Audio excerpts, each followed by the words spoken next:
انسان کو اپنی زندگی حقیقت کے آئینے میں گزارنے کی کوشش کرنی چاہیے۔ بہت ساری خوش فہمیوں سے، بہت ساری غلط فہمیوں سے اور بہت سارے دعووں سے اپنے آپ کو بچا کے رکھنا چاہیے۔ اللہ تعالیٰ کی رحمت پر امید رکھنا، نبی پاک صلی اللہ تعالیٰ علیہ وسلم کی شفاعت کی امید رکھنا، نیک اور صالحین کی نسبت کی امید رکھنا، یہ برا نہیں، یہ بڑا ہی بہترین ہے، یہ بڑا ہی خوبصورت عمل ہے، اس کی بہت ساری برکات ہیں۔ لیکن کسی غلط فہمی کا شکار ہو جانا اور یہ ساری امیدیں وابستہ کر کے یا ان ساری باتوں کو پیش نظر رکھ کے بے عمل ہو جانا، اپنی زندگی کو امور خیر سے پیچھے کر لینا، یہ نہ صرف یہ کہ قابل تحسین نہیں بلکہ یہ قابل توجہ ہے، اس کی اصلاح کی ضرورت ہے۔ قرآن مجید سورہ بقرہ سے جو آیہ کریمہ میں نے تلاوت کی ہے، اس میں اللہ تبارک و تعالیٰ نے اسی بات کا ذکر اہل یہود کے لیے فرمایا ہے۔ یہودی جگہ جگہ قرآن مجید بتاتا ہے کہ کہیں کہتے تھے کہ ہم اللہ کے بیٹے ہیں، معاذ اللہ، اللہ کے بڑے پیارے ہیں، ہمیں تو تھوڑے دنوں کے لیے عذاب ہوگا، بڑی جلدی ہمیں معاف کر دیا جائے گا۔ وہ بڑی لمبی چوڑی خوش فہمیوں کا اظہار کرتے اور بڑے بڑے دعوے کرتے۔ پھر چلتے چلتے انہوں نے ایک اور دعویٰ کر دیا، کہنے لگے کہ آخرت کا گھر تو صرف ہمارے لیے ہے، جنت میں صرف یہودی جائیں گے اور کوئی نہیں جائے گا۔ اللہ تبارک و تعالیٰ نے ان کے اس دعوے کا ذکر فرمایا ہے۔ یہ دیکھیں دعویٰ کتنا بڑا ہے کہ آخرت کا گھر تو صرف ہمارے لیے، فقط ہمارے لیے۔ مسلمان یہ دعویٰ نہیں کرتے۔ نبی پاک صلی اللہ تعالیٰ علیہ وسلم نے جب اس بات کا اظہار کیا ہے تو اس طرح کیا ہے، فرمایا جنتیوں کی 120 صفیں ہوں گی اور 80 میری امت کی ہوں گی۔ لیکن یہ بھی فرمایا کہ باقی لوگ بھی تو ہوں گے نا، ان کی 40 صفیں ہیں لیکن جنت میں دوسرے پچھلے لوگ بھی موجود ہوں گے۔ یہ دعویٰ نہیں کیا کہ صرف مسلمان جائیں گے، ان سے پہلے جو نبی اور ان کی ایماندار اور نیک امتیں گزری ہیں ان میں سے کوئی جنت میں ہی نہیں جائے گا، یہ نہیں فرمایا۔ لیکن یہ اس طرح کے دعوے بعض لوگ کرتے ہیں اور سنائی دیتے ہیں۔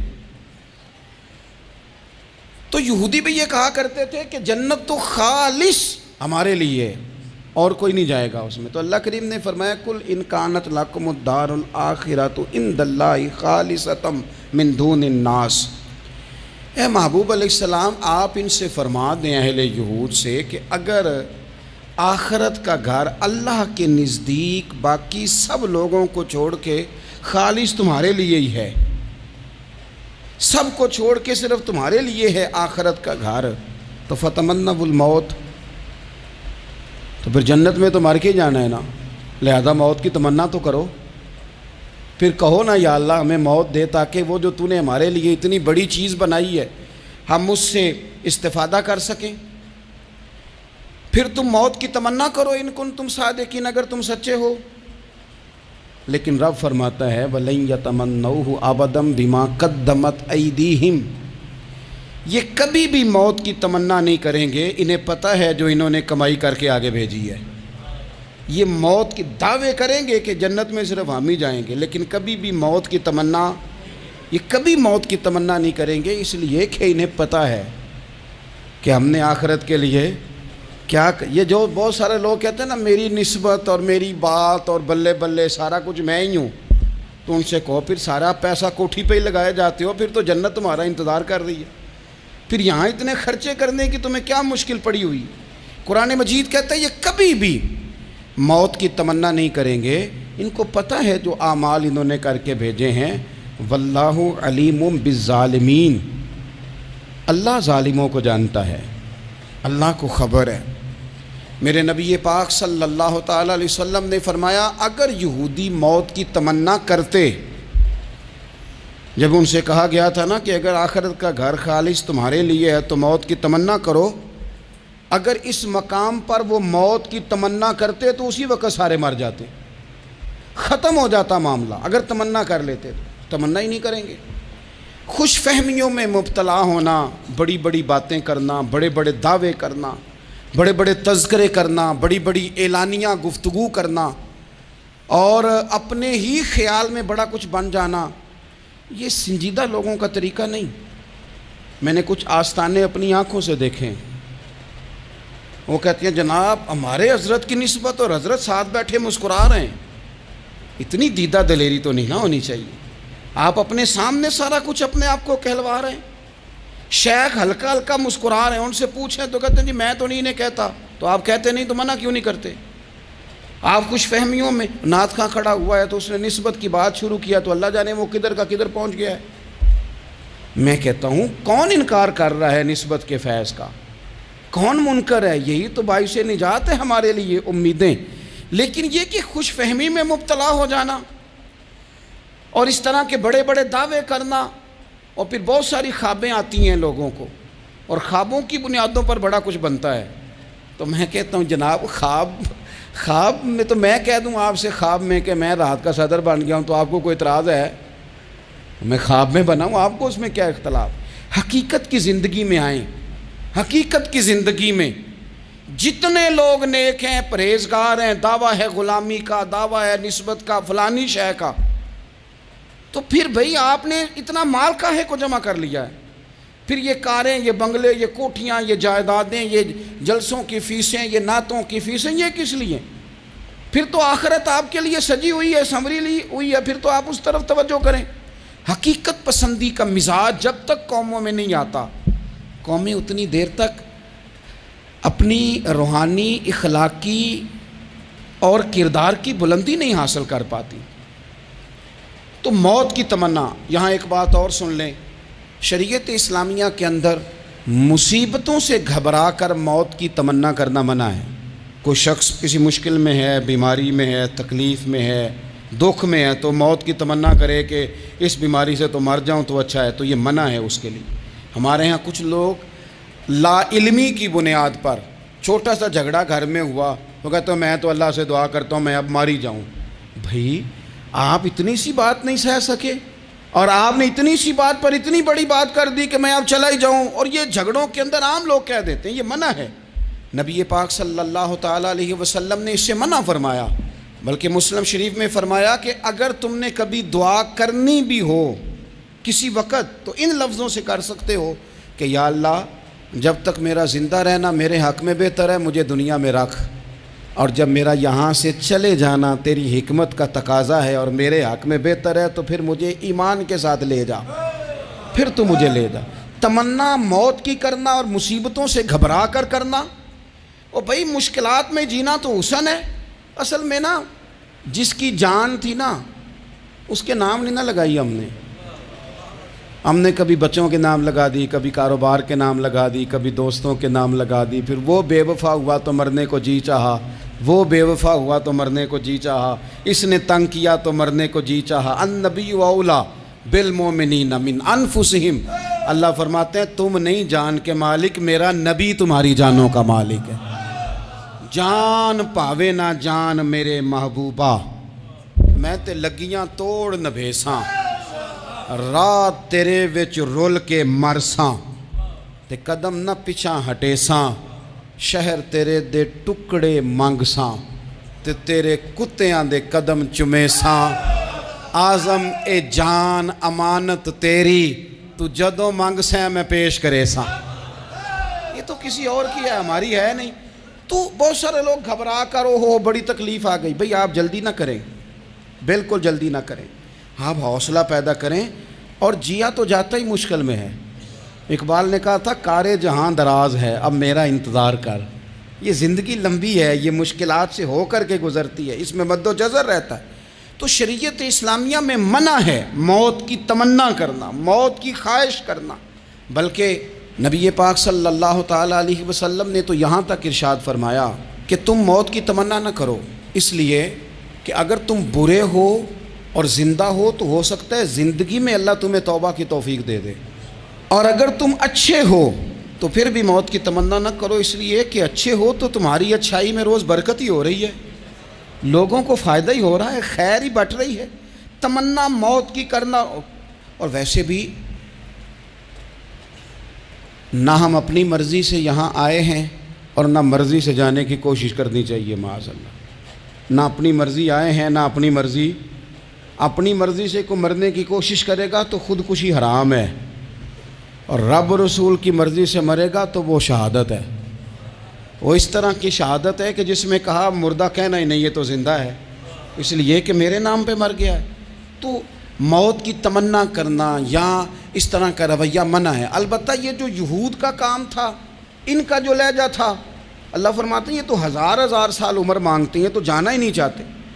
کچھ لوگ لمبی عمر کے حریص ہوتے ہیں، اس کی وجہ یہ ہوتی ہے کہ آخرت کے لیے کام نہیں کیا، آخرت پر اس طرح کا یقین نہیں، اس طرح کا مزاج نہیں، دنیا داری کا مزاج بن گیا، بہت سارا مال جمع کر لیا، بڑے بنگلے بنائے، اتنی مشکل دنیا داری کٹھی کی، اب چھوڑ کے مر جائیں۔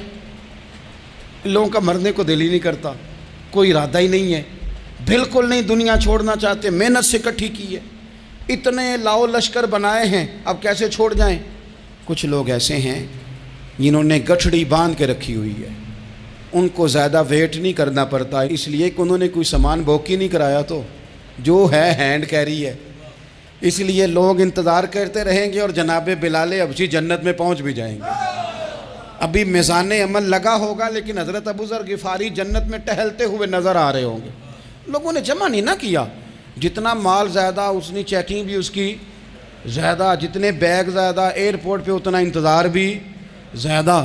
ہینڈ کیری والے کو کوئی مسئلہ اسی کسے دے کچھ بھی نہ لگ دے تے نہ کوئی ساڈا دردی، بھئی مال کا ہے کا تو حساب کا ہے کا۔ مولا علی شیر خدا کرم اللہ تعالی وجہہ الکریم سے کسی نے کہا ہم گنجائشیں تلاش کرتے ہیں نا، اور شریعت کی گنجائش اختیار کرنے میں حرج بھی کوئی نہیں ہوتا، شریعت گنجائش دیتی ہے، مال جائز ہو آپ کو تو آپ اس کو استعمال کریں، بڑا مکان بنائیں، بڑی جائیداد خریدیں، بڑی گاڑی میں سفر کریں، مہنگا موبائل خریدیں، اچھے کپڑے پہنیں، کوئی منع نہیں کرتا۔ لیکن جو حضور کا مزاج ہے، جو سرکار نے اپنے لیے پسند کیا، وہ یہ ہے کہ سویرے روٹی کھانی ہے، شام کو فاقہ کرنا ہے۔ تو حضرت مولا علی شیر خدا کرم اللہ تعالی وجہہ الکریم سے کسی نے کہا کہ چلو جائز پیسے اکٹھے کر لیں، جائز تو جمع کرنا منع نہیں۔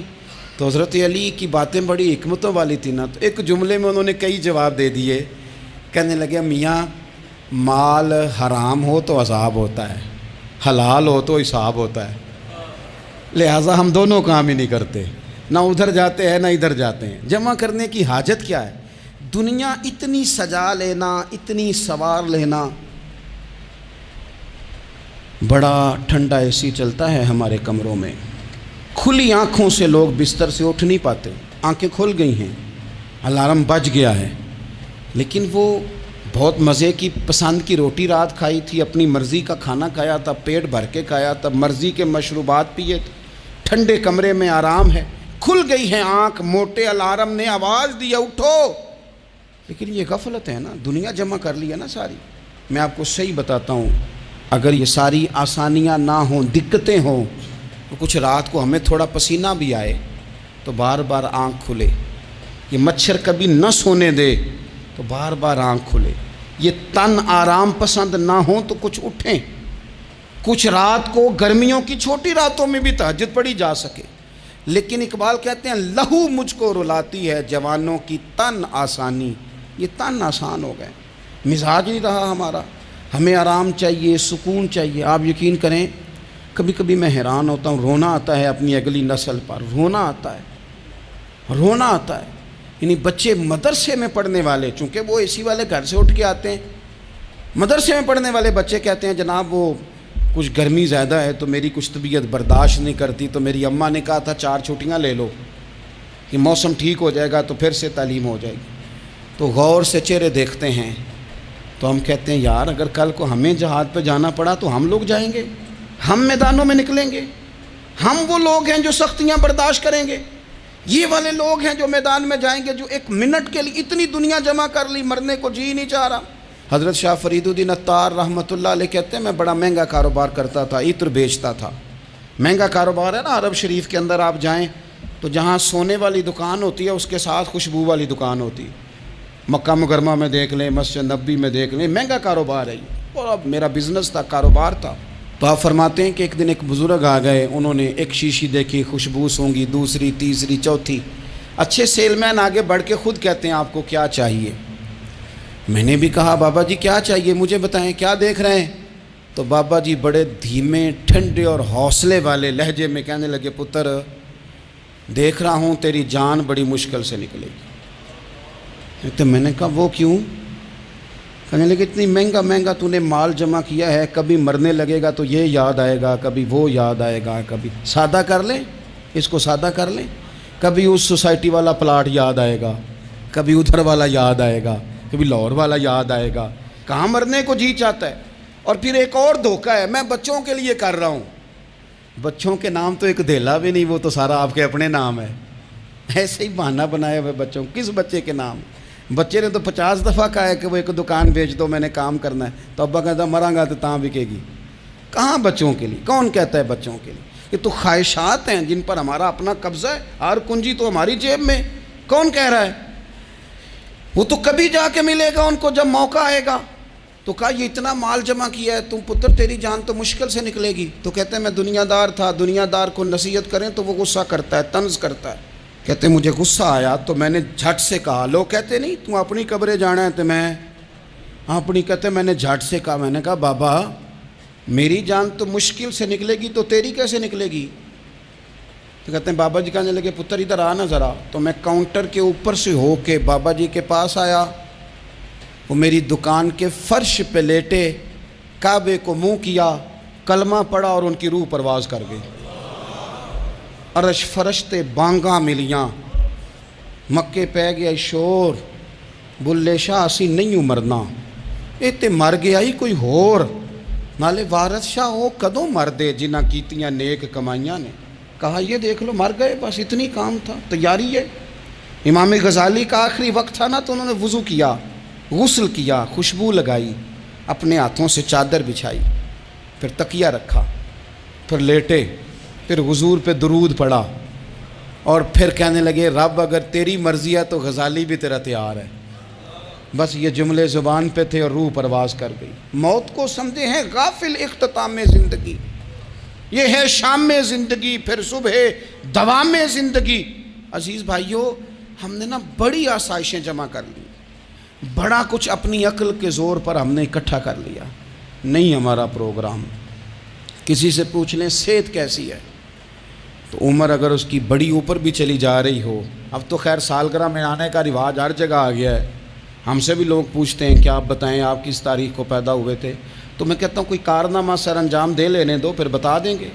ابھی تو کچھ کر نہیں سکے, کچھ بتائیں گے تو کچھ دن بھی منا لیں گے, ابھی تو لگتا ہے کہ بڑا وقت ضائع ہو گیا ہم سے.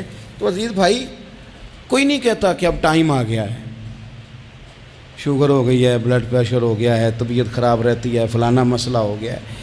تو تمنا موت اور موت کا ڈر اور نہ مرنے کا ارادہ اور دنیا سے دل کو لگا کے رکھنا اور ہر وقت جینے کی خواہش پیدا کرنا اور ہر وقت حالمی مزید کی دوڑ میں رہنا, وہ لوگ اس لیے تیار رہتے تھے, دعائیں مانگتے تھے شہادت کی, کہ انہوں نے نا دنیا بنائی نہیں تھی. حضرت عمر نے تو دوسرا کرتا نہیں پہنا ساری زندگی, وہ جو مکان آ رہا تھا وہی چل رہا تھا, وہ تو تھوڑے پہ قرضہ تھا ان پہ, لیکن ہر نماز کے بعد صحیح بخاری میں موجود ہے, وہ دعا مانگتے تھے اللہم ارزقنی شہادتا فی سبیلک, یا اللہ ایسا نہ ہو میں تب بھی موت چلا جاؤں, مجھے اپنے رستے میں شہادت کی موت دینا.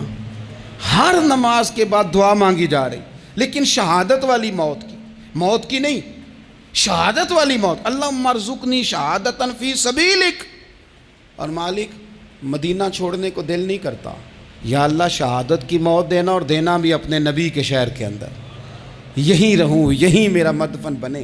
اللہ نے انہیں موقع دیا. آپ دیکھیں نا ان لوگوں کا دل کرتا تھا. حضرت خالد بن ولید رضی اللہ تعالیٰ عنہ ساری زندگی میدان میں گزاری, پورے جسم میں 1 انچ جگہ باقی نہیں تھی جہاں زخم نہ ہو, ساری زندگی میدان میں رہے, لیکن آخری وقت روتے تھے, فرماتے تھے اس کی بے نیازی دیکھو, میں شہادت کے لیے میدان میں رہا لیکن شہادت میرا مقدر ہی نہیں تھی. اور پھر آخری وقت بھی فرمایا میرا گھوڑا, میرے کپڑے, میری زرہ, میری تلوار یہ کسی مجاہد کو دے دینا, چلو میں اب جہاد میں نہیں ہوں تو میرا سامان تو جہاد میں رہے, کسی مجاہد کو دینا.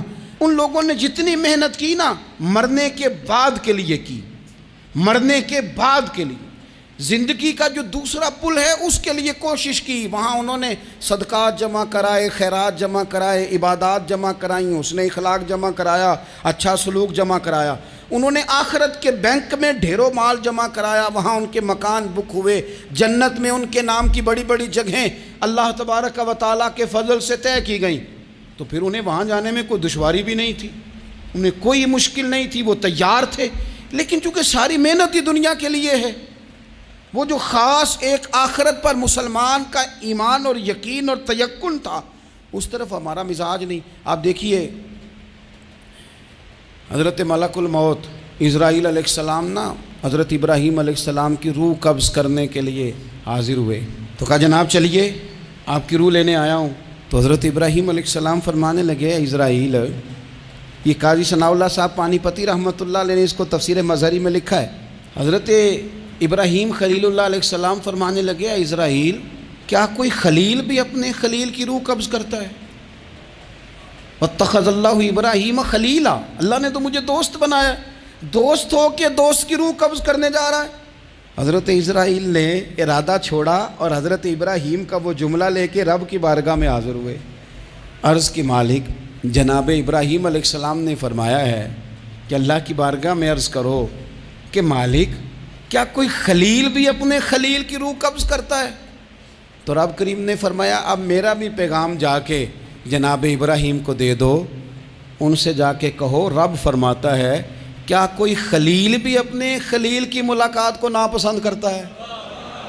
آپ کو تو ملنے کو بلا رہے ہیں، موت تو ایک پل ہے، یہاں سے گزریں گے تو جا کے محبوب سے ملیں گے، تو کیا کوئی خلیل بھی ناپسند کرتا ہے کہ وہ اپنے خلیل سے ملاقات نہ کرے؟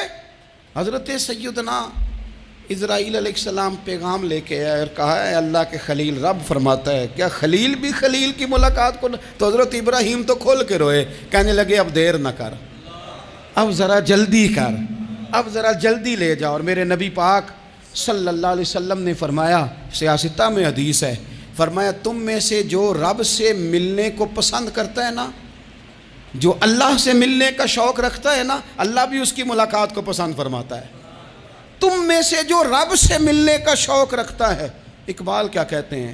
کہتے ہیں تیرے عشق کی انتہا چاہتا ہوں، تو میری سادگی دیکھ میں کیا چاہتا ہوں، میرا ذرا سا تو دل ہے مگر شوق اتنا، میں وہی لن ترانی سنا چاہتا ہوں، مالک میرا دل کرتا ہے میں تجھ سے کہوں رب آرینی، میں تجھے دیکھنا چاہتا ہوں، اور تو مجھے کہے لن ترانی تو نہیں دیکھ سکتا، میرا ذرا سا تو دل ہے مگر شوق اتنا، میں بھی وہی لن ترانی سنا چاہتا ہوں۔ پھر خود ہی کہنے لگے او بھری بزم میں راز کی بات کہہ دی، میں بڑا بے ادب ہوں سزا چاہتا ہوں۔ یہ تو سب کو بتانے والی بات ہی نہیں تھی جو میں نے بتا دی، بھری بزم میں راز کی بات کہہ دی، بڑا بے ادب ہوں سزا چاہتا ہوں۔ نبی کریم علیہ السلام نے فرمایا تم میں سے جو رب کی ملاقات کا شوق رکھتا ہے نا، اللہ بھی اس کی ملاقات کو پسند فرماتا ہے۔ اور فرمایا تم میں سے جس کا رب سے ملنے کا شوق نہیں نا، اللہ بھی اس کی ملاقات کو پسند نہیں فرماتا۔ یہ سیاستہ میں حدیث ہے، ایک دفعہ غور کر نہ لیں، فلاں سے ملنے کو بھی جی چاہتا ہے، فلاں علاقہ دیکھنے کو بھی جی چاہتا ہے، فلاں کی ملاقات کو بھی جی چاہتا ہے، کبھی اس کو ملنے کو بھی جی چاہتا ہے جس نے بنایا ہے سارا کچھ، کبھی اس کی صحابہ تو تڑپ کے حضور کی بارگاہ میں آئے تھے نا، وَإِذَا سَأَلَكَ عِبَادِي عَنِّي فَإِنِّي قَرِيبٌ، تڑپ کے کہا تھا یا رسول اللہ صلی اللہ علیہ وسلم سالوں بیت گئے، سجدے کرتے، عبادت کرتے، روزہ رکھتے، حج کرتے، زکوٰۃ دیتے، اب دل کرتا ہے کبھی وہ ملے، کبھی اسے دیکھیں، کبھی اے حقیقت منتظر نظر آ نہ لباس مجاز میں، لاکھوں سجدے تڑپ رہے ہیں میری جبین نیاز میں، دل کرتا ہے ملنے کو۔